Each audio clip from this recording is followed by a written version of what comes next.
Good morning students. आज हम chapter number 3 के बारे में पढ़ेंगे, जिसका नाम है admission of a partner. Okay, तो एडमिशन ऑफ ए पार्टनर जो है आपकी पार्टनरशिप का सबसे इम्पॉर्टेंट चैप्टर होता है। और ये हमारा जो मैंने आपको पहले ही बताया था कि जब पार्टनरशिप होती है तो वो आपकी 36 मार्क्स की आती है टोटल। ठीक है, तो 36 मार्क्स की जो आती है उसमें एडमिशन ऑफ ए पार्टनर जो क्वेश्चन होता है वो सबसे इंपॉर्टेंट होता है, जो कि 6 मार्क्स का आ ही जाता है आपके पेपर में।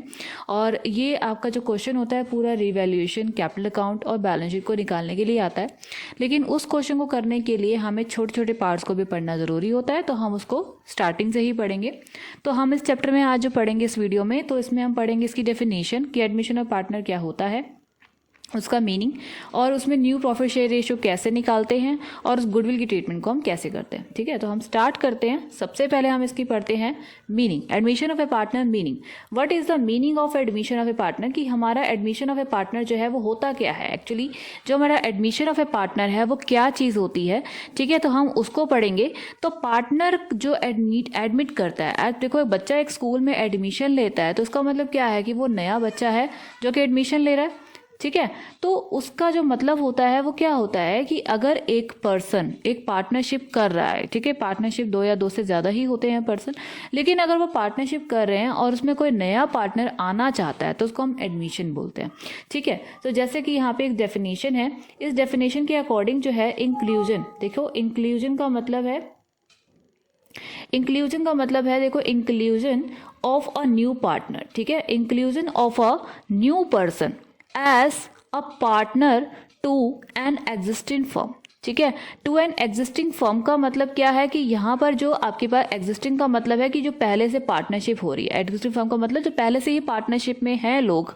ठीक है, अब वो कहते हैं कि एक नया पर्सन आना चाहता है, जिसको हम क्या बोलते हैं, उसको हम बोलते हैं एडमिशन ऑफ अ पार्टनर। ठीक है, कि अगर ऑलरेडी आपके पास एक पार्टनरशिप है और उसमें एक नया पार्टनर आना चाहता है तो this is called the admission of a partner. ठीक है, and the new partner, this is a line, is the new partner who joins the business is called the incoming partner or a new partner। ठीक है, तो इसका मतलब है कि जो नया पार्टनर आता है जो आपके बिजनेस को ज्वाइन करता है उसको हम इनकमिंग पार्टनर भी बोलते हैं और न्यू पार्टनर भी बोलते हैं। ठीक है, तो ये तो हाँ एक मीनिंग की एडमिशन ऑफ ए पार्टनर होता क्या है। एडमिशन ऑफ पार्टनर का मतलब है कि ऑलरेडी जो पार्टनरशिप हो रही है उसमें एक नया पार्टनर आकर अपना काम करना चाहता है या आपके साथ ज्वाइन होना चाहता है, तो this is called the admission of a partner. Okay, अब नेक्स्ट है कि एडमिशन ऑफ ए पार्टनर में जो हमारे पर नेसेसिटी है, यानी कि जो ज़रूरत की चीज़ें हैं वो क्या क्या चीज़ें होती हैं। नेसेसिटी का मतलब कि ज़रूरत की जो चीज़ें हैं, सबसे पहले देखो यहाँ पॉइंट्स मैंने लिखे हैं आपके लिए। सबसे पहले इसमें क्या ज़रूरी होता है, सबसे पहले होता है न्यू प्रॉफिट शेयरिंग रेशो निकालना। ऑब्वियसली है कि जो पार्टनर ऑलरेडी काम करे वो कुछ रेशो में करे, और नया पार्टनर जो आएगा वो भी तो अपना शेयर लेगा। तो जब वो शेयर लेगा तो ओल्ड पार्टनर को भी थोड़ा सा शेयर तो उसको भी देना ही पड़ेगा। तो वो क्या होती है कि एक नई शेयर रेशो बना लेते हैं, नई प्रॉफिट शेयरिंग रेशो बना लेते हैं, जिस रेशो में अब वो तीनों या फिर चारों या फिर कोई भी पार्टनर कितने भी हैं वो काम करेंगे, तो उसको हम न्यू प्रॉफिट शेयरिंग रेशो बोलते हैं, जो कि बहुत ज़रूरी होती है निकालनी। ठीक है, second point is a sacrifice ratio. देखो सैक्रिफाइस रेशो का मतलब क्या होता है कि एक दो पार्टनर है, ए और बी पार्टनर है, मान लो कि ए और बी पार्टनर है और सी यहाँ पर एडमिट हो गया, एडमिशन ले लिया उसने अपनी पार्टनरशिप में। ठीक है, तो वो कह रहा है कि यहाँ पर काम करना चाहता है, तो काम करने के लिए कह रहा है कि मुझे अब जो है वो सैक्रिफाइस रेशो का मतलब है कि जो ओल्ड पार्टनर है वो अपने पार्ट में से कुछ पार्ट नए पार्टनर को देंगे। This is called sacrifice ratio. और आपने ये फंडामेंटल में भी क्लियर कर ही लिया होगा कि सैक्रिफाइस रेशो में होता क्या है कि जो ओल्ड पार्टनर होते हैं वो अपना हिस्सा थोड़ा सा न्यू पार्टनर को दे देते हैं, जिसको हम सैक्रिफाइस रेशो बोलते हैं। और सैक्रिफाइस रेशो का जो निकालने का फॉर्मूला होता है वो क्या होता है, ओल्ड में से हम क्या करते हैं, ओल्ड वाली रेशो में से क्या करते हैं, न्यू वाली रेशो को माइनस कर देते हैं। ठीक है, न्यू रेशो को हम माइनस कर देते हैं, तो हमारा जो फॉर्मूला होता है वो ओल्ड माइनस न्यू वाली रेशो होता है, ओल्ड माइनस न्यू यानी O minus N. Okay, next is हमारा part is revaluation of assets and liability. Obviously है कि हमारे जो रीवैल्यूड करना होता है हमें एसेट्स और लायबिलिटी की, कि अगर कोई पार्टनर आ रहा है या मतलब आ रहा है तो या तो वो लायबिलिटी या कुछ भी पे करेगा या फिर कोई एसेट्स लाएगा, ये हमें देखना होता है कि हमारी ऑलरेडी एसेट्स कितनी है और जब वो आ रहा है तो हमारी कितनी रह गई है। तो उसको हम क्या कहते हैं, रीवैल्यूएशन बनाना, जो आपने फंडामेंटल में बनाना सीखा है कि रीवैल्यूएशन को बनाते कैसे हैं। ठीक है, जहाँ पे हम एसेट्स और लायबिलिटी को दिखाते हैं उसके फॉर्मेट के अकॉर्डिंग, जगह एसेट्स बढ़ रही है या फिर लायबिलिटी कम हो रही है या लायबिलिटी बढ़ रही है एसेट्स कम हो रही है, तो ये सारे पॉइंट जो हमारे रिवैल्यूएशन के अंदर जाते हैं। उसके बाद है हमारा कि रिजर्व और हमारा क्या होता है एक्यूमुलेटेड प्रॉफिट, ठीक है। एक्यूमुलेटेड प्रॉफिट और रिजर्व को भी हमें डिस्ट्रीब्यूशन करना होता है कि अगर प्रॉफिट है या लॉस है वो भी हमारा नया पार्टनर लेगा ही, ठीक है। अगर लॉस है तो वो भी सफ़र करेगा, प्रॉफिट है तो वो भी लेगा ही, ठीक है। उसके बाद नया पार्ट होता है हमारा treatment of goodwill. Treatment of goodwill देखो, इसमें जो गुडविल होती है, अब देखो नया पार्टनर आता है तो अपनी गुडविल भी साथ लेकर आता है, और वो गुडविल कैश भी हो सकती है, विदाउट कैश भी हो सकती है, या फिर कह लो कि रिटेन इन द बिजनेस भी उसे ऑलरेडी बिजनेस के अंदर है। तो कई तरह के होते हैं, ये हम इसको डीपली पढ़ेंगे। तो अब मैं सिर्फ ये आपको बता रही हूँ कि यहाँ पर आपके पास बोला गया है कि ट्रीटमेंट ऑफ गुडविल, जिसमें आपको कई तरह की ट्रीटमेंट करने को मिलेंगी। एडजस्टमेंट ऑफ कैपिटल ऑब्वियसली है कि अगर एक पार्टनर है, पार्टनर चाहता है कि मैं अपनी रेशो, अपने कैपिटल रेशो में ही प्रॉफिट्स को लूँगा, ठीक है, तो उसके लिए हमें क्या करनी पड़ती है, अपनी कैपिटल को एडजस्ट करना पड़ता है, यानी कि हमें रेशो के अकॉर्डिंग अपनी कैपिटल को एडजस्ट करना पड़ता है, जिसको हम एडजस्टमेंट ऑफ कैपिटल बोलते हैं। अब ये पॉइंट जो है हम इन चैप्टर्स में पढ़ने वाले हैं डीपली, ठीक है। न्यू प्रॉफिट शेयर रेशो कैसे निकालते हैं, सैक्रिफाइस रेशो कैसे निकालते हैं, रिवैल्यूएशन को कैसे करते हैं, रिजर्व और एक्यूमुलेटेड प्रॉफिट्स को डिस्ट्रीब्यूशन करना है, और ट्रीटमेंट ऑफ गुडविल, ठीक है। तो अभी फिलहाल इस वीडियो में हम पढ़ेंगे न्यू प्रॉफिट शेयरिंग रेशो निकालना, सैक्रिफाइस रेशो निकालना और हमारी ट्रीटमेंट ऑफ गुडविल, ठीक है। तो ये हमारे इस वीडियो का पार्ट है, तो हम स्टार्ट करते हैं। देखो, न्यू प्रॉफिट शेयरिंग रेशो हमने पढ़ना है। सबसे पहले बेसिक हमारा ये जो होता है न्यू प्रॉफिट शेयरिंग रेशो, इसमें क्या होता है, इसके 4 केसेस होते हैं, ठीक है। तो हम केस वाइज पढ़ेंगे। पहले मैं केस 1 पढ़ा रही हूँ आपको। तो एक केस 1 में क्या होता है ना कि इसमें एक सिंपल सा केस होता है कि अगर आपके पास 2 या 3 पार्टनर आपके पास हैं, ठीक है, 2 पार्टनर हैं या 3 पार्टनर हैं, चौथा पार्टनर एडमिट हो गया है, तो वो कोई रेशो में या कोई अपना शेयर लेकर आ रहा है। तो अब हम क्या करते हैं कि हमें ये दिखाना है कि अब हमारी चारों की न्यू प्रॉफिट शेयर रेशो क्या होगी अगर वो इतना शेयर लाए। तो सिंपल सी चीज़ है कि देखो, मैं आपको एक एग्जाम्पल से समझा देती हूँ कि इसमें क्या है कि A B C ये 3 पार्टनर आपको दिखाई दे रहे हैं, ठीक है, और इनकी रेशो भी आपको दे रखी है 3/6, 2/6 एंड 1/6, ठीक है, रिस्पेक्टिवली। और D जो है, ये जो D है वो एक नया पार्टनर है, ठीक है, आपकी पार्टनरशिप में एडमिट हो गया। कितने शेयर के लिए? 1/6 शेयर के लिए। सिंपल, इतना ही क्वेश्चन है। अब वो कह रहा है कि बताओ कि न्यू प्रॉफिट शेयरिंग रेशो क्या होगी। सिंपल सी चीज़ है कि देखो, अब इन सबका जो टोटल होगा वो 1 होता है, ठीक है। हमारे पास जितने भी पार्टनर्स होते हैं उनका रेशियो का जो सम होता है वो 1 ही होता है। तो इसलिए हमने क्या कर लिया, टोटल प्रॉफिट मेरा 1 ही होता है, जिसमें से मेरे को सिर्फ न्यू पार्टनर का शेयर पता है, एक्चुअली वो इतना तो लेगा, ठीक है। ओल्ड का तो अभी चेंज होने वाला है, न्यू का तो उतना ही रहेगा जितना वो कह रहा है। तो इसलिए न्यू पार्टनर का शेयर का मतलब D का जो शेयर है वो 1/6 है, ठीक है। तो मैंने ओल्ड में से यानी कि टोटल में से 1/6 को मैंने माइनस किया, तो जो 5/6 बचा, 5/6 में किस किस का इंक्लूड है, A का, B का और C का, ठीक है। इसमें A का, B का और C का इंक्लूड है किसमें, 5/6 में, ठीक है। अब ये शेयर जो है वो रिमेनिंग पार्टनर यानी A, B और C का है। अब A की जो शेयर है वो 3/6 है, तो लिखा है यहाँ पर 3/6 ओल्ड रेशो जितना उसका था, ठीक है। अब वो 5/6 का जो है वो उसका रिमेनिंग शेयर है, तो मल्टीप्लाई कर देंगे, तो एक्चुअली शेयर जो A का आएगा वो कितना आएगा, 5/12। सेम ऐसे ही B का जो शेयर है वो कितना है, 2/6 है, रिमेनिंग शेयर 5/6 हमने निकाला, मल्टीप्लाई किया, तो B का जो शेयर आया वो 5/18 आया। और same with for C share, तो 1/6 उसका C का है और हमारा रिमेनिंग शेयर 5/6 था, ठीक है। तो मल्टीप्लाई किया तो 5/36 आया। तो ये जो शेयर आए हैं तीनों, ठीक है, ये तीनों जो मिलाकर आए हैं ABC के, और D का जो है वो 1/6 दे ही रखा था। तब आपके पास देखो, A का 5/12 निकाला, दिस इज अ 5/12, ठीक है। B का हमने 5/18 निकाला, दिस इज अ 5/18, और C का 5/36 था, 36, और D का जो है 1/6, चारों को हमने एक रेशो में रख दिया। अब हमने क्या करा, नीचे की जो डिनोमिनेटर होता है उसको हम इक्वल करते हैं बाय टेकिंग LCM। तो हमारे पास जो रेशियो बची है वो है 15, 10, 5 और 6। तो ये हमारे जो रेशियो आई है, यही मेरी न्यू रेशियो आई है, ठीक है। तो इस क्वेश्चन में कुछ भी नहीं था, इसमें सिंपल सा था कि ABC 3 पार्टनर हैं, की रेशो है, D इतने में एडमिट हो रहा है, तो बताओ न्यू रेशो क्या आएगी। तो आपने करना क्या है, आपने एक टोटल को 1 ही होता है, तो 1 में से जो न्यू पार्टनर का शेयर होता है उसको हमने पहले माइनस कर देना है। जो आएगा वो रिमेनिंग पार्टनर्स के ही शेयर होते हैं, तो रिमेनिंग पार्टनर्स के शेयर को उनके शेयर से मल्टीप्लाई करते जाइए, तो आपकी न्यू प्रॉफिट शेयरिंग रेशो जो है ऑब्वियसली जो है वो निकल जाएगी। ये जो हमने निकाली है ये न्यू प्रॉफिट शेयरिंग रेशो ही निकाली है, ठीक है। और D की जो है वो दे ही रखी है न्यू पार्टनर की। तो ये जो सारी चीज़ें करके आई है, ये हमारा न्यू प्रॉफिट शेयरिंग रेशो आ चुका है, जो कि हमारा केस नंबर 1 है और जो बहुत ही सिंपल है, ठीक है। आगे बढ़ते हैं। केस नंबर 2 पे देखो, क्वेश्चन में जैसे जैसे क्वेश्चन लिखा होता है हम क्वेश्चन को वैसा वैसा करते जाते हैं। इसमें कुछ रटने की ज़रूरत नहीं है, सिर्फ थोड़ा सा समझने की ज़रूरत है कि सेक्रीफाइस का मतलब क्या होता है। सेक्रीफाइस वही पार्टनर करेंगे जो ऑलरेडी काम कर रहे थे, ठीक है। और जो नया पार्टनर है अपने शेयर को लेकर आ रहा है वो उतना ही शेयर लेगा जितना वो कह रहा है, बस उससे ज़्यादा तो नहीं लेगा। लेकिन उस शेयर को देने के लिए ओल्ड पार्टनर को क्या करना पड़ेगा, थोड़ा सा सेक्रीफाइस करना पड़ेगा, जिसको हम सेक्रीफाइस रेशो ही बोलते हैं, ठीक है। तो अब नया केस जो है आपके पास क्या है कि इसमें देखो आपके पास इसमें दिखाई दे रहे हैं 3 पार्टनर, ABC 3 पार्टनर है और तीनों की यहाँ रेशो है, ठीक है। पहले वाले केस में भी ऐसे ही था। और डी जो है आपके पास कितने शेयर के लिए ऐड हो रहा है, 1/8 के लिए। लेकिन वो कंडीशन रख रहा है कि अब जो 1/8 लेगा वो 1/16 जो है वो किससे लेगा, बी से, ठीक है। बी से 1/16 लेने वाला है और सी से भी वो 1/16 ही लेने वाला है।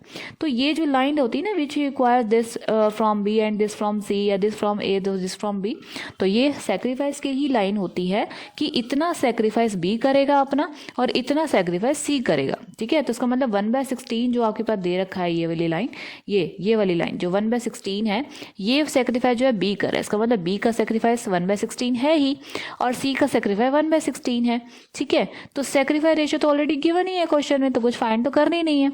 अब मुझे निकालनी है सिर्फ new profit sharing ratio. New profit sharing ratio देखो मैंने बताया था सेक्रीफाइस का फॉर्मूला होता है ओल्ड माइनस न्यू, यही होता है।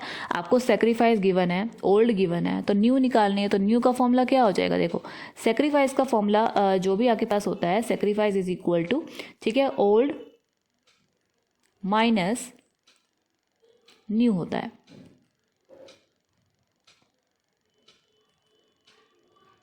यही होता है। लेकिन अगर मैं कहूँ यहाँ से मुझे न्यू निकालना हो, ठीक है, यहाँ से न्यू निकालना है, तो न्यू का मतलब क्या हो जाएगा कि ओल्ड में से मैं क्या माइनस कर दूंगी, सेक्रीफाइस को माइनस कर दूंगी। तो वही कर रखा है उसने कि ए के जो शेयर है यानी कि जो ओल्ड शेयर है ए का वो 3/6 है और बी का जो ओल्ड शेयर है वो 2/6 है, ठीक है। और सी का जो ओल्ड शेयर है वो 1/6 है, ठीक है। पहले मैंने ओल्ड लिख लिया। सेक्रीफाइस कौन कौन कर रहा है, बी और सी।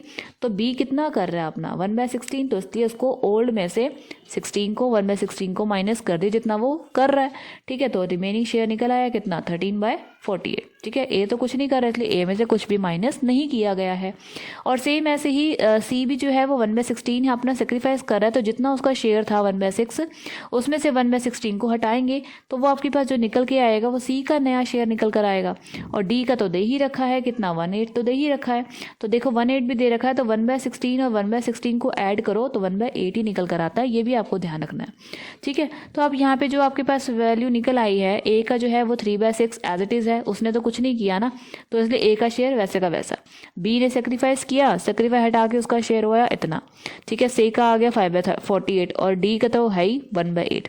तो इन चारों को जो है कंपैटिबल जब हम करेंगे 48 से एलसीएम लेके, तो आपके पास जो आंसर आएगा वो क्या आएगा, 24:13:5:6। तो ये आपका न्यू रेशो है, ठीक है। तो ये हमारा केस नंबर 2 था जिसमें आपको ओल्ड पार्टनर जो है वो सेक्रीफाइस तो करते हैं और उसके लिए आपको क्वेश्चन में ऑलरेडी दे रखा होता है कि कितना सेक्रीफाइस करना है, तो उस हिसाब से हम क्या करते हैं, इसको माइनस कर देते हैं। ये केस नंबर 2 था। अब है केस नंबर 3। केस नंबर 3 में क्या होता है कि जब आपका नया पार्टनर आता है, ठीक है, तो वो ये कहता है कि मैं इस रेशो में लूँगा या फिर इतना रेशो जो है मैं लेना चाहता हूँ। जैसे कि इस एग्जाम्पल में है कि ए और बी 2 पार्टनर आपको दिखाई दे रहे हैं, ठीक है। ये ए है और ये बी है, ये वाला, ठीक है। और इनकी रेशो जो है वो 7:3 है और डी जो आपके पास आ गया वो 3/7 रेशो के लिए आ गया, 3/7 के लिए। और वो कह रहा है कि वो 3/7 में से 2/7 जो है वो किससे लेगा, ए से। यानी ये लाइन देखो, इस लाइन का इंपॉर्टेंट होता है, मतलब ए से जो है वो 2/7 और बी से जो है 1/7। तो इसका मतलब है ये सेक्रीफाइस आपको दे ही रखा है, ठीक है। तो 2/7 फ्रॉम ए, तो फ्रॉम जहां पर लिखा है, ठीक है, यानी फ्रॉम का मतलब है कि 2/7 का मतलब कि जितना उसका शेयर है, यानी 7/10 था ना ए का शेयर ओल्ड, ठीक है। ओल्ड में से 2/7 वो उसको देगा, इसका मतलब वो माइनस करेगा अपने शेयर में से। तो आपके पास जो नया शेयर निकल कर आएगा वो एलसीएम लेने के बाद आएगा। सेम ऐसे ही बी का जो ओल्ड है वो 3/10 आपको क्वेश्चन में गिवन है और 1/7 वो कह रहा है मैं बी से लूँगा इतना, ठीक है। तो माइनस कर दिया तो आपके पास निकल कर आया वो बी का शेयर निकल कर आया। अब सी का शेयर इस क्वेश्चन में तो गिवन नहीं रखा, नहीं दे रखा ना, सी का शेयर इस क्वेश्चन में गिवन ही नहीं है। तो सी कह रहा है कि मैं 3/7 तो लूँगा, तो इसका मतलब देखो 3/7 का मतलब 2/7 ए से और 1/7 बी से, तो टोटल मिला के हो गया 3/7। ठीक है, तो ये हमारा सी का शेयर हो गया। न्यू प्रॉफिट शेयर निकाल, जैसे आप एलसीएम लेके निकालते हो वैसे ही आपने दोनों केस में जैसे निकाला है, तो तीसरे केस में भी आपको वैसे ही एलसीएम लेके आपको फाइंड आउट करना है, तो आपका आंसर आपके पास मिल जाएगा। This is okay. आगे है कि लास्ट केस है आपके पास। ठीक है, केस नंबर 4 में क्या होता है कि आपको यहाँ पर फेवर में बोला जाता है, यानी कि 2 पार्टनर हैं आपके पास, 2 पार्टनर में इसमें कह रहा है सी को एडमिट किया। ठीक है, सी एडमिट हो गया। आप देखो ये रेशो है आपके पास ए और बी की 7:3, और सी जो है वहाँ एडमिट हो रहा है, इसमें शेयर नहीं बता रखा। ठीक है, लेकिन बोल रखा है कि ए जो है वो सेक्रीफाइस करेगा 2/7 of his share. Of his share का मतलब होता है कि अपने शेयर का 2/7। ठीक है, ए का जो शेयर है ऑलरेडी 7/10 तो है ही। ठीक है, तो 7/10 का 2/7 का मतलब है कि हम मल्टीप्लाई करने वाले हैं।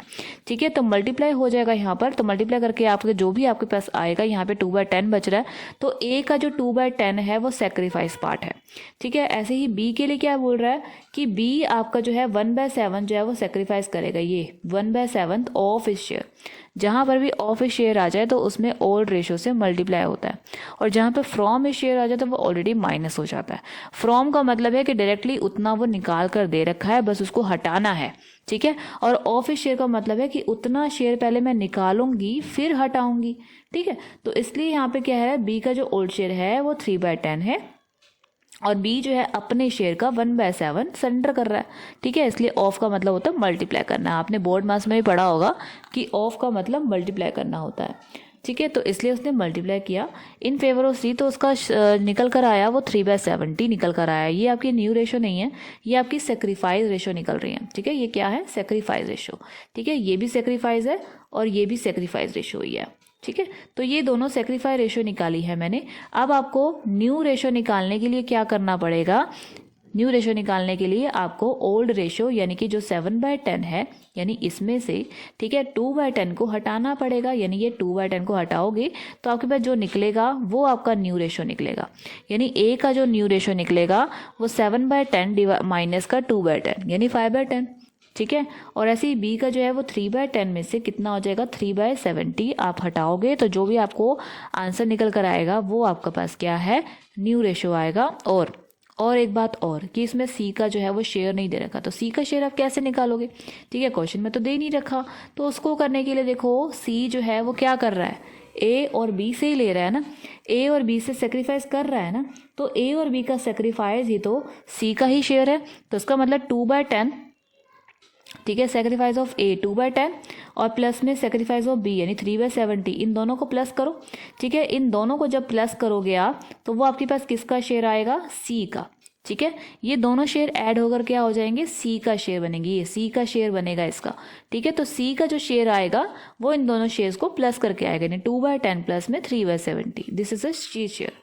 ठीक है, तो सी का शेयर आप इन दोनों को ऐड करके निकालोगे, और न्यू रेशो जो है आपको पता ही है क्या फॉर्मूला होता है, ओल्ड में से सेक्रीफाइस करना। ठीक है, तो न्यू रेशो आ जाएगी और आपका सी का शेयर आ जाएगा, तो फिर आप आंसर निकाल सकते हो। तो मेनली जो मैंने पढ़ाए हैं आपको 4 केसेस, जिसमें आपको पहला केस होता है कि आपको 3 पार्टनर या 2 पार्टनर, जितने भी आपको पार्टनर दे रखे हों और जितना भी वो शेयर लेकर आ रहा है नया पार्टनर, उस हिसाब से हमें डिस्ट्रीब्यूट करना है। सेकंड केस में बोल रखा है कि इतना शेयर वो इससे लेगा, इतना शेयर वो इससे लेगा, इसका मतलब वो सेक्रीफाइस की लाइन होती है। थर्ड पार्ट में भी आपको रेशो में भी बोल रखा होता है, तो रेशो के अकॉर्डिंग जो है अगर बोल रखा है तो उसको रेशो के अकॉर्डिंग बांटो। ठीक है, और अगर सिंपल आपको ऐसे इस वाले केस में बोल रहा है तो इस वाले केस में। तो ये जो केसेस होते हैं, इन केसेस को लर्न कर यानी कि रिवाइज करना बहुत ही ज़रूरी होता है, इनके बिना हम क्वेश्चंस को आगे नहीं कर सकते, तो आपको इनको पढ़ना ज़रूरी है। तो आगे है, अब आपके पास इन केसेस के अलावा जो होता है एडमिशन ऑफ पार्टनर में सबसे मेन चीज़ होती है वो गुडविल होती है। ठीक है, अब इसकी वैल्यूएशन कैसे करते हैं, इसकी एडजस्टमेंट्स कैसे करते हैं, अब हम इसको पढ़ेंगे। इसमें मैंने आपको केसेस बता रखे हैं, अब इन केसेस को हम धीरे धीरे पढ़ेंगे। तो सबसे पहला जो हमारा केस है, देखो मैं 5 केस के बारे में बता देती हूँ कि गुडविल अगर आपकी पेड प्राइवेटली, अगर आप प्राइवेटली यानी पर्सनली आप दे रहे हो, बिजनेस से रिलेटेड है ही नहीं, तो उसकी कोई एंट्री नहीं होगी ना, क्योंकि एडमिशन तो हम काम वहाँ पर करते हैं जो हमारा बिजनेस से रिलेटेड होता है। है, तो बिजनेस रिलेटेड जब वो है ही नहीं तो हम काम करेंगे भी क्यों, ठीक है। तो इसलिए हमारे पास जब प्राइवेटली होती है तो उसकी हम कोई एंट्री करते ही नहीं है। दूसरा केस होता है जब नया पार्टनर जो है अपनी गुडविल को कैश में लेकर आता है, ठीक है। कैश में लेकर आ रहा है या चेक से लेकर आ रहा है या फिर अपने बिजनेस में रिटेन कर रहा है, इन तीनों का मतलब एक ही होता है। क्वेश्चन में अगर ये बोला है कि गुडविल जो नया पार्टनर है, new partner bring his share of goodwill, ठीक है, and retain in the business, it means कि वो कैश में लेकर आ रहा है। तो जो एंट्री आपकी कैश वाली होती है वही रिटेन इन द बिजनेस में होती है, ठीक है। नेक्स्ट होता है कि जब वो कैश में लेकर तो आता है लेकिन हमारे जो है ओल्ड पार्टनर्स को अपने सेक्रीफाई रेशियो में जो है वो डिस्ट्रीब्यूट कर लेते हैं। कभी कभी क्या होता है ना कि अगर नया पार्टनर मान लो 10,000 की गुडविल लेकर आ रहा है और ओल्ड पार्टनर कह रहे हैं कि हम 10,000 में से 5,000 तेरी निकाल रहे हैं और 5,000 तेरी रख रहे हैं बिजनेस के अंदर, ठीक है। तो इसका मतलब 5,000 जो निकालने की है वो एंट्री हमारी अलग हो जाती है। पहले हम क्या करेंगे कि नया पार्टनर अपनी गुडविल को लाया, फिर उसने ओल्ड पार्टनर जो है वो डिस्ट्रीब्यूट कर लेते हैं, डिस्ट्रीब्यूट करने के बाद जो है उसको निकाल भी लेते हैं। तो 3 एंट्री हो जाती है इसकी, ठीक है। नेक्स्ट होता है कि हमारे प्रीमियम फॉर गुडविल जो है ब्रॉड इन अ काइंड की और कोई किसी काइंड में, यानी कि जब बैलेंस शीट में दे रखी हो, ठीक है, तो इस तरह से आपको दे रखा है। नेक्स्ट होता है कि जब गुडविल कैश में नहीं आती, ठीक है। तो सिंपल इन पांचों का मतलब अलग अलग है और इन पांचों की एंट्रियां भी अलग अलग होती हैं। तो हम एक एक करके पढ़ेंगे। सबसे पहले हमारा केस नंबर 1 है। केस नंबर 1 में है कि अभी मैंने बताया था कि जब हम फर्म का जो शेयर है, ये गुडविल है, वो प्राइवेटली दे रहा है। प्राइवेटली मतलब पर्सनली, ठीक है। पर्सनल खर्चे करो तो वो हमारे बिजनेस के खर्चे तो नहीं होते ना, तो इसका मतलब है कि वहाँ पर हमारी कोई एंट्री ही शो नहीं होती, तो हम इसकी कोई भी एंट्री नहीं करते। That's it. केस नंबर 2 में जब आपकी गुडविल, नया पार्टनर जो है अपने शेयर को, गुडविल को जो है वो कैश में लेकर आ रहा है। कैश में लेकर आने का मतलब है, देखो ये वर्ड बहुत इंपॉर्टेंट है कि कैश में लाना और कैश में ना लेना। अगर वो कैश में ला रहा है तो हमारी 2 ही एंट्री होती हैं। ये पहली एंट्री है कि bank account debit to new partners capital account. अगर मान लो कि ए और बी पार्टनर है और सी आ जाए तो हमारा bank account debit to new partner. New partner का मतलब है कि वहाँ पर हम क्या लिख देंगे, सी का नाम लिख देंगे, ठीक है। और नेक्स्ट होता है कि उसी गुडविल को जो है, ये प्रीमियम वाली गुडविल जो होती है वो हमारी ओल्ड पार्टनर में बढ़ जाती है। ओल्ड पार्टनर कैपिटल अकाउंट का मतलब होता है कि ए और बी, तो हमारी एंट्री जो होगी वो premium for goodwill account debit to S capital to B's capital, ठीक है। तो ये हमारी होती है 2 एंट्रियां जब हमारी गुडविल कैश में आ रही होती है। जैसे कि एक एग्जांपल के तौर पे समझते हैं कि यहाँ पर एक्स और वाई 2 पार्टनर आपको दे रखे हैं, रेशो भी आपको 2:1 यहाँ पे दे रखी है, ठीक है। उन्होंने जेड को एडमिट किया, ठीक है, ये जेड को एडमिट कर दिया, ठीक है। और यहाँ पे कह रहा है कि वो 1/4 शेयर लेकर आ रहा है। उसके बाद कह रहा है कि वो एक्वायर्स इक्वली फ्रॉम एक्स और वाई, यानी कि जो 1/4 है वो एक्स और वाई दोनों से इक्वली ले रहा है, यानी आधा आधा ले रहा है। 2 पार्टनर है ना तो हाफ ऑफ हो जाएगा। और जेड जो है वो आपके पास क्या है कि जेड यहाँ पर 165 जो आपके पास गुडविल है वो लेकर आ रहा है एज ए कैपिटल, और 30,000 जो है वो क्या लेकर आ रहा है, गुडविल लेकर आ रहा है। तो पहले तो हम देखो यहाँ पे कैपिटल भी है, 2 चीज़ें होती हैं। सबसे पहले कैश में ही है दोनों, ठीक है। तो bank account debit to Z capital, ठीक है। मैंने कहा था ना कि capital new partner, capital account का मतलब न्यू पार्टनर का नाम आ जाएगा जेड, और टू प्रीमियम फॉर गुडविल, ठीक है। तो आ गया। अब उसकी देखो कैपिटल है 165 की और आपके पास गुडविल है 30,000 की, टोटल मिला के होगा 195, तो डेबिट में 195 बैंक में चला जाएगा। अब इसी गुडविल के अमाउंट को कौन सी, ये जो 30,000 की गुडविल है, ठीक है, गुडविल की अमाउंट को जो है, ये वाली गुडविल को 2x कैपिटल यानी 2 ओल्ड पार्टनर्स था तो 2x और 2y करके हम क्या कर देंगे, डिस्ट्रीब्यूट कर देंगे उनकी सैक्रिफाई रेशो में। हमेशा ये ध्यान रखना कि बच्चे मिस्टेक करते हैं कि सैक्रिफाई रेशो में नहीं बांटते और रेशो में बांट देते हैं, तो वो गलत हो जाता है। कि क्योंकि हमारी गुडविल जो है वो नया पार्टनर ला रहा है और नए पार्टनर को जो है ओल्ड पार्टनर सेक्रीफाइस करके देते हैं, तो इसलिए हम उसको सैक्रिफाई रेशो में ही डिस्ट्रीब्यूट करते हैं। तो हमारा सैक्रिफाई रेशो के लिए क्या बोला था उसने कि 1/4 उसका टोटल शेयर था जो कि एक्स और वाई क्या करेंगे, इक्वली देंगे। तो इक्वली का मतलब 2 ही पार्टनर हैं तो आधा आधा इक्वली हो गया ना। तो ये इक्वली वर्ड जो है वो सैक्रिफाइस के लिए लिखा होता है। अगर बोला जाए इतना शेयर है और नया पार्टनर इतनी रेशो में देगा, इतने प्राइस में, इतनी चीज़ में लेगा, तो वो चीज़ें जो होती हैं वो सैक्रिफाइस के लिए ही ली जाती हैं। तो यहाँ पे इक्वली है, तो इक्वली मीन्स का मतलब कि यहाँ पर हाफ हाफ यहाँ पे डिस्ट्रीब्यूट हो जाएगा, यानी 30,000 का हाफ कर दिया 15 आ गया और 30,000 का हाफ कर दिया 15 आ गया, दोनों को ऐड करके 30,000 में। तो ये हमारा सैक्रिफाइस रेशो में डिस्ट्रीब्यूट हो गया, ठीक है, 15 और 15, राइट, क्लियर। नीचे आपको बता भी रखा है, देखो, ठीक है ना, कि ये 1/4 शेयर था, उसका आधा हो गया, देखो 1/2 1/2 हाफ ऑफ कर दिया, 1/8 1/8 कर दिया, ठीक है। अब न्यू रेशो निकाल रही और जेड की वही निकाल दिया, सेम ये न्यू रेशो निकल आया। तो सिंपल है, यही आपका आंसर है। ठीक है, तो ये केस तब करना है जब आपकी जो है नया पार्टनर अपनी गुडविल को कैश में लेकर आता है। अब नेक्स्ट होता है कि जब गुडविल कैश में तो आ गई, ठीक है, और अब क्या कर रहे हैं कि ओल्ड पार्टनर जो हैं वो क्या कर रहे हैं, ओल्ड पार्टनर अपनी गुडविल को जो है वो कैश में तो लेकर आ रहे हैं, लेकिन हमारे को जो है विड्रॉ भी करना है। ठीक है, withdraw by old partner fully और या फिर पार्टली। फुल्ली का मतलब या तो पूरी गुडविल वो निकाल लेते हैं या फिर कुछ पार्ट निकाल लेते हैं या हाफ कर लेते हैं, 3/4 कर लेते हैं, जो भी वो क्वेश्चन में बोला हो उस हिसाब से। तो आपको पहली 2 एंट्री तो वही करनी है जो आपने अभी पढ़ी हैं कि bank account debit to new partners, ये तो आप दिखाओगे कि इतनी लाया है वो, ठीक है, और इतनी जो है वो सेक्रीफाइस पार्टनर जो है वो डिस्ट्रीब्यूट कर रहे हैं ओल्ड पार्टनर अपनी सेक्रीफाइस में। और अगर जितनी गुडविल वो निकालेंगे तो हम इस सेकंड वाली एंट्री का उल्टा कर देते हैं, वो थर्ड गुडविल हो जाती है, थर्ड एंट्री हो जाती है। यानी थर्ड एंट्री जो होती है वो सेकेंड वाली एंट्री की बिल्कुल रिवर्स है। देखो सेकेंड में क्या है, premium for goodwill to old partners, ठीक है, और थर्ड क्या है कि ओल्ड पार्टनर्स टू प्रीमियम। ठीक है, तो जो यहाँ पर डेबिट था वो क्रेडिट हो गया, जो क्रेडिट था वो डेबिट हो गया, यानी इसकी बिल्कुल क्या है, रिवर्स है ये एंट्री थर्ड वाली। ठीक है, सिंपल, इसमें कुछ इतनी दिक्कत वाली बात नहीं है। इसमें 3 एंट्रियाँ होती हैं जब आपको ओल्ड पार्टनर विड्रॉ करते हैं, सिंपल। ठीक है, अब नेक्स्ट होता है कि नया पार्टनर जो है आपके पास अगर गुडविल को कैश में लेकर नहीं आ रहा है। ठीक है, यहाँ पे सिर्फ 2 ही चीज़ें इंपॉर्टेंट है। गुडविल को आपको सिर्फ ये देखना है कि गुडविल कैश में आ रही है या गुडविल कैश में नहीं आ रही है। ठीक है, इन केस में बहुत सारी कन्फ्यूजन होती है, बच्चे नहीं समझ पाते हैं, तो आपको इन चीज़ों का बहुत से अच्छे से ध्यान रखना है, क्योंकि अगर ये चीज़ गलत हो गई तो आपका क्वेश्चन बिल्कुल रॉन्ग हो जाएगा। ठीक है, तो इसलिए आपको ये ध्यान रखना है। तो नया पार्टनर अगर गुडविल को जो है वो कैश में लेकर नहीं आता है तो आपको एक ही एंट्री करनी है कि new partners current account debit, ठीक है, to old partners capital account. ठीक है, new partner current account debit to old partner, क्योंकि ये करंट अकाउंट मैंने क्यों लिखा, क्योंकि हमारी गुडविल कैश में नहीं है। अगर ये कैश में होता तो उसका कैपिटल अकाउंट ही माना जाता। ठीक है, तो यहाँ पर आपके पास ये है। अब मैं इसको एक एग्जाम्पल से आपको समझाती हूँ कि यहाँ पर 2 पार्टनर आपको नजर आ रहे हैं, P है और Q है। ठीक है, और इनकी रेशियो भी आपको दिखाई दे ही रही होगी कि 7:3 आपको दे रखी है। अब वो कह रहा है कि R को जो है, R को इन्होंने जो है आपके पास दे रखा है, R को इन्होंने एडमिट किया। पहले इनकी रेशियो 7:3 थी, R को इन्होंने एडमिट किया है 2/7 शेयर के लिए। ठीक है, और आगे बोल रहा है कि goodwill is already appear in balance sheet. ठीक है, इसको हम एक बार पढ़ते हैं। ठीक है, ये भी एक पॉइंट है, इसको मैं समझाऊंगी इसमें। और आगे मैंने जो आपको समझाना है मेन पॉइंट वो देखो कि आर जो है वो कैन नॉट, ठीक है, bring his cash for his share of goodwill ₹8 lakh. ठीक है, यानी 8 लाख की जो गुडविल है वो कैश में नहीं आई, कैश में नहीं आई। अगर ये कैश में आई होती तो हम वही एंट्री करते, बैंक अकाउंट डेबिट, यानी 2 एंट्री जो मैंने आपको सिखाई थी।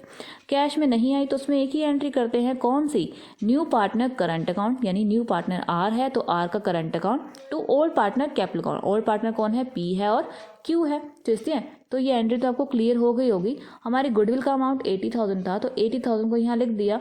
ठीक है, और डिवाइड किया कौन सी रेशो में, सेक्रीफाई रेशो में। सेक्रीफाई रेशो के लिए यहाँ कुछ नहीं कहा ना, तो सेक्रीफाई रेशो के लिए जब कोई बात नहीं कही जाती ना क्वेश्चन में, तो हमेशा अगर आपके पास कोई टाइम भी ना हो, समय ना हो निकालने के लिए, तो आपको ओल्ड रेशो के ही क्या मानना होता है, सेक्रीफाई रेशो मान लेते हैं। क्वेश्चन में अगर सेक्रीफाइस के लिए कोई लाइन नहीं बोली गई है तो ओल्ड रेशो ही हमारी सेक्रीफाई रेशो होती है। ठीक है, तो ये आपको हमेशा से ध्यान रखना है। ठीक है, तो 7:3 यहाँ पर बोला गया है, 7:3 में 80,000 को आपने डिस्ट्रीब्यूट कर दिया, तो 56 और 24 आपका यहाँ पे डिस्ट्रीब्यूट हो गया, तो ये एंट्री हो गई। ठीक है, ये एंट्री तो हो गई जब हमारी गुडविल कैश में नहीं आती। लेकिन अभी आप तो ये वाली लाइन लिख रही होगी, आप सोचोगे कि ये तो हमने पढ़ा ही नहीं, तो इसका मतलब देखो क्या होता है कि goodwill is already appear in your books. ठीक है, ऑलरेडी अपीयर का मतलब होता है कि ये बैलेंस शीट की बात कर रहा है। बैलेंस शीट में जो गुडविल होता है, ठीक है, उस पर किसका हक होगा, सिर्फ और सिर्फ ओल्ड पार्टनर का। ठीक है, ओल्ड पार्टनर ही उस गुडविल को बांट सकते हैं, क्योंकि वो गुडविल उन दोनों ने कमाई है या ओल्ड पार्टनर से कमाई है। ठीक है, तो वो अपनी कौन सी रेशो में बांटेंगे, ओल्ड रेशो में ही बांटेंगे। ऑब्वियसली है कि वो सेक्रीफाइस में क्यों बांटेंगे, क्योंकि उसमें नए पार्टनर का तो कोई हक ही नहीं होता। ठीक है, तो हमारे पास जो एसेट्स या लायबिलिटी जैसे हम बांटते हैं वैसे ही आपको बांटना है। ठीक है, तो यहाँ पर आपको बांटना है कि ओल्ड रेशो में बांट देंगे। तो आपके पास एंट्री जो फर्स्ट वाली है वो क्या हो जाएगी, ओल्ड पार्टनर्स, यानी P's capital use capital to goodwill, ठीक है। तो हमारी जो है बढ़ जाएगी 70 और 7:3 में, 7:3 में बढ़ जाएगी। तो ये हमारा जो पॉइंट था वो गुडविल का था, जिसमें आपको मैंने 5 पॉइंट समझाए हैं। पहला होता है कि गुडविल आपकी प्राइवेटली आती है तो हम कोई एंट्री नहीं करते। दूसरा होता है कि जब हमारी गुडविल जो है वो कैश में आती है तो हम 2 एंट्रियां करते हैं। तीसरा होता है कि जब हम विड्रॉ कर लिया ओल्ड पार्टनर ने तो हमारी 3 एंट्रियां होती हैं, जो कि पहली 2 तो भाई सेम होती हैं जो हमने कैश वाली पढ़ी होती हैं, ठीक है। चौथे में होता है कि आपके पास गुडविल जो है किसी भी उसमें आ सकती है, जैसे कि यहाँ पे goodwill appear in the books था, इसकी बात हो रही थी कि अगर गुडविल ऑलरेडी आपके क्वेश्चन में गिवन है, ठीक है, ऑलरेडी अगर क्वेश्चन में दे रखी है तो वहाँ पर आपको क्या करना है, ओल्ड पार्टनर में डिस्ट्रीब्यूट कर देते हैं, जैसे आप एसेट्स को डिस्ट्रीब्यूट करते हैं, ठीक है। तो ओल्ड पार्टनर्स टू एसेट्स होता है ना, और एसेट्स क्या है यहाँ पर, गुडविल है, तो गुडविल को डिस्ट्रीब्यूट कर दिया, ठीक है, सिंपल। और ऐसे ही अगर गुडविल जो हमारी कैश में ना आ रही हो तो उसमें मैंने आपको एंट्री बताई है कि new partner current account to old partner, ठीक है। तो यहाँ तक आपके पॉइंट्स आपको क्लियर कर लेने हैं इस पॉइंट को, ठीक है। उसके बाद आगे बढ़ते हैं। उसके बाद मैंने यहाँ पे आपको कुछ क्वेश्चंस दिए हैं जिसमें आपको रेशियो निकालने के लिए भी बोला गया है, ठीक है। क्वेश्चन नंबर 1 में आपको रेशियो निकालनी है। 2-3 पार्टनर आपको देखा रखे हैं और एडमिट किया है ए पार्टनर को, उसका 1/5 शेयर है, उसकी न्यू रेशियो निकालो। सिंपल, पहला वाला केस है, ठीक है। उसके बाद हमारा नेक्स्ट क्वेश्चन है, रवि और मुकेश है, ठीक है। उनकी शेयर है, अमित को उन्होंने एडमिट किया 3/7 के लिए और वो 2/7 जो है वो रवि से ले रहा है और 1/7 आपका मुकेश से ले रहा है। सेकेंड वाला केस है। तो मैंने इसमें सारे केसेस के ऑलरेडी आप क्वेश्चंस, आप केसेस को एक बार रीड करो, ठीक है, उसको समझो और उसके बाद इन क्वेश्चंस ट्राई करो, ठीक है। इसमें गुडविल के क्वेश्चंस भी डाले हैं, ठीक है। तो आप इन क्वेश्चंस को अच्छे से रीड करके उसको समझो और उसके बाद इनको प्रैक्टिस करो, ठीक है। तो आपके सारे जो डाउट्स होंगे वो क्लियर हो जाएंगे। आई होप कि आपको ये वीडियो समझ में आ गया होगा और इसमें प्रैक्टिकल क्वेश्चंस को आप ट्राई करना, आपके सारे डाउट्स क्लियर हो जाएंगे, ठीक है। Thank you.